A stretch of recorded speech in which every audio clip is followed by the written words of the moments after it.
આજના વિગતવાર અભ્યાસ સત્રમાં સ્વાગત છે. આપણે આજે એક એવા વિષય પર ચર્ચા કરવાના છીએ જે માત્ર રસોડામાં પાણી ઉકાળવા પૂરતો મર્યાદિત નથી, પરંતુ આખા શહેરોને પ્રકાશિત કરતી ઊર્જાનો મૂળ પાયો છે. હા, ચોક્કસ. આપણી પાસે આજે થર્મોડાયનેમિક્સ અને પાવર એન્જિનિયરિંગના ક્લાસની કેટલીક ખરેખર અદ્ભુત સ્લાઇડ્સ છે. અને આ સ્લાઇડ્સનો મુખ્ય વિષય છે વરાળનું નિર્માણ અને તેના ગુણધર્મો.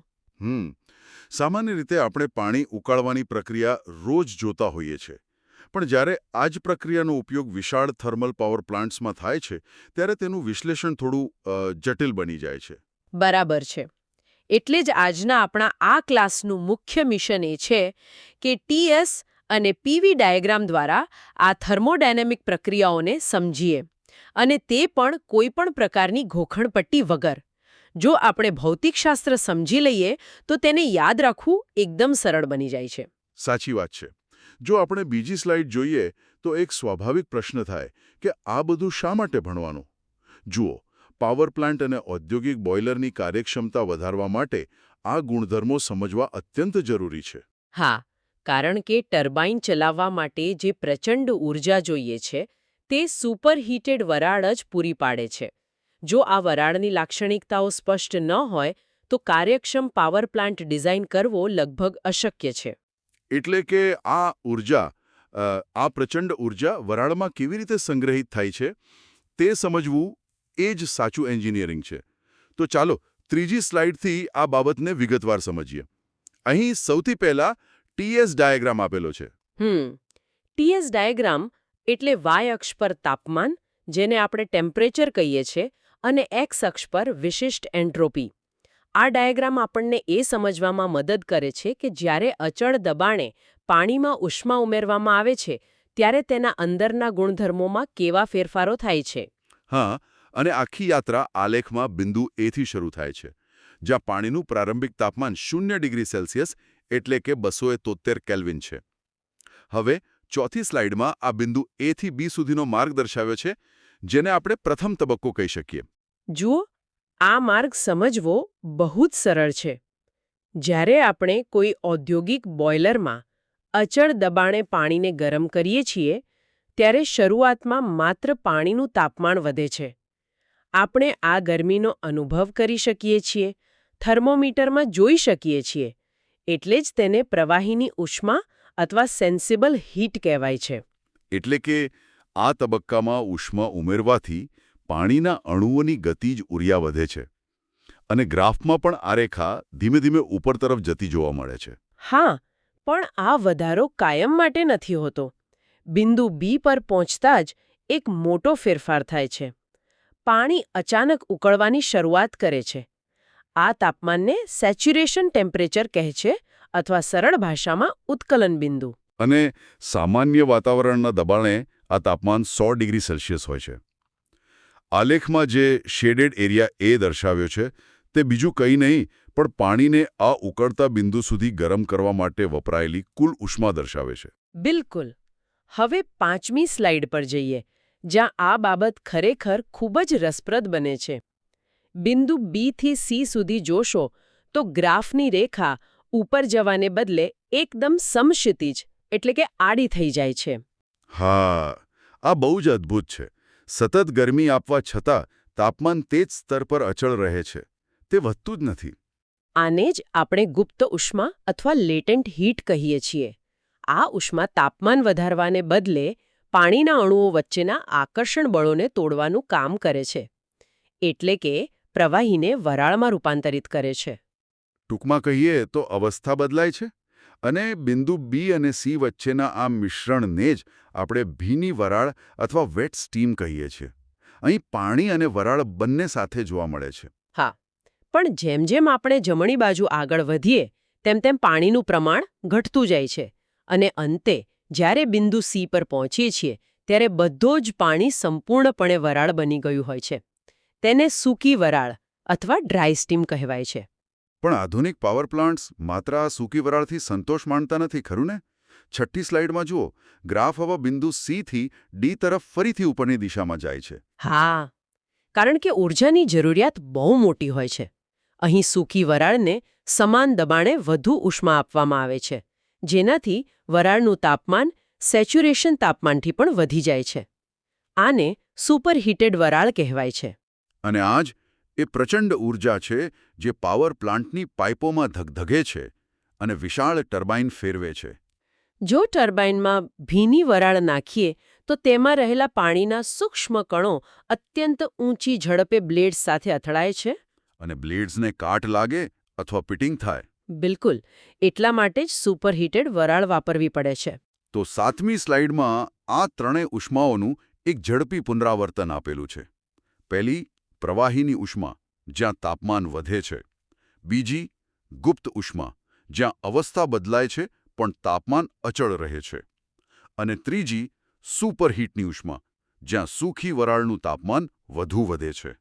હવે જો 8મી સ્લાઇડમાં આપણે આખી પ્રક્રિયાને મોટા ચિત્ર સાથે જોડીએ તો ગ્રાફ પર એક ઘંટડી આકારનો ડોમ બનેલો જોવા મળે છે, જેને સેચ્યુરેશન ડોમ કહેવાય છે.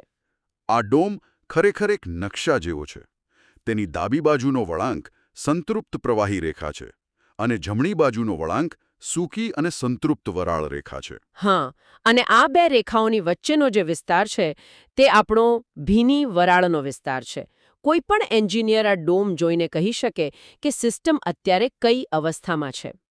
પણ 9મી સ્લાઇડમાં જે દર્શાવ્યું છે તે મને સૌથી વધુ આકર્ષક લાગે છે.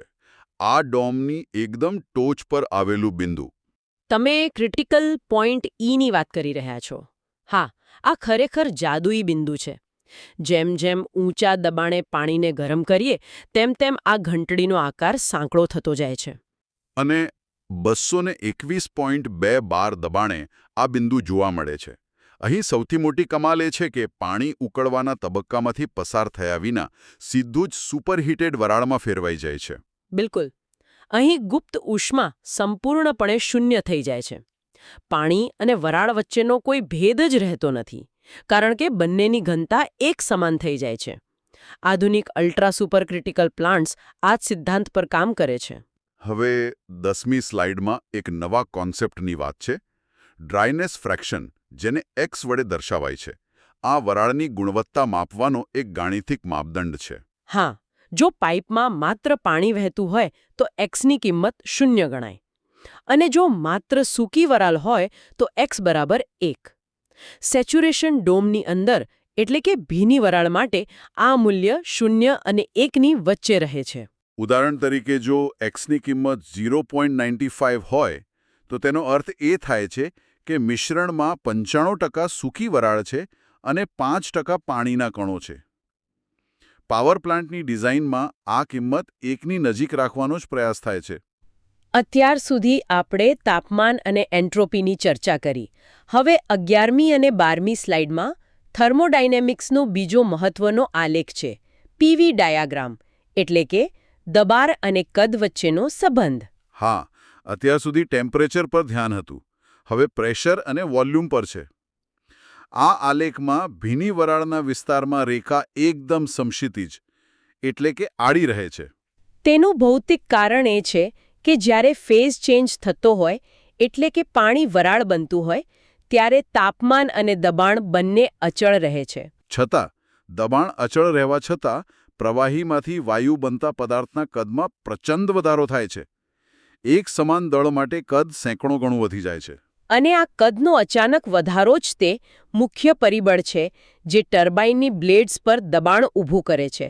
જો કદ ન વધતું હોત તો યાંત્રિક બળ ક્યારેય ઉત્પન્ન જ ન થાત. એકદમ સાચું. હવે 13મી સ્લાઇડમાં થર્મોડાયનેમિક્સના કેટલાક મહત્વના પારિભાષિક શબ્દોની સમજૂતી આપી છે. ચાલો આ એન્જિનિયરિંગના ભારે શબ્દોને થોડા સરળ બનાવીએ. પહેલો શબ્દ છે એન્થાલ્પી. હા, એન્થાલ્પી, જેને આપણે H કહીએ છીએ. બહુ જ સરળ ભાષામાં કહું તો આ સિસ્ટમમાં રહેલી કુલ ઉષ્મા શક્તિનું પ્રમાણ છે. જ્યારે આપણે પાણીને ગરમ કરીએ છીએ ત્યારે ખરેખર આપણે તેની એન્થાલ્પીમાં વધારો કરી રહ્યા છીએ. અને બીજો શબ્દ છે એન્ટ્રોપી, એટલે કે S. આ સિસ્ટમમાં રહેલી અવ્યવસ્થા અથવા ડિસઓર્ડરનું માપ છે. હા, અને તેને સમજવું બહુ રસપ્રદ છે. જેમ કે જ્યારે પાણી બરફ સ્વરૂપે હોય ત્યારે તેના અણુઓ એકદમ વ્યવસ્થિત ગોઠવાયેલા હોય છે.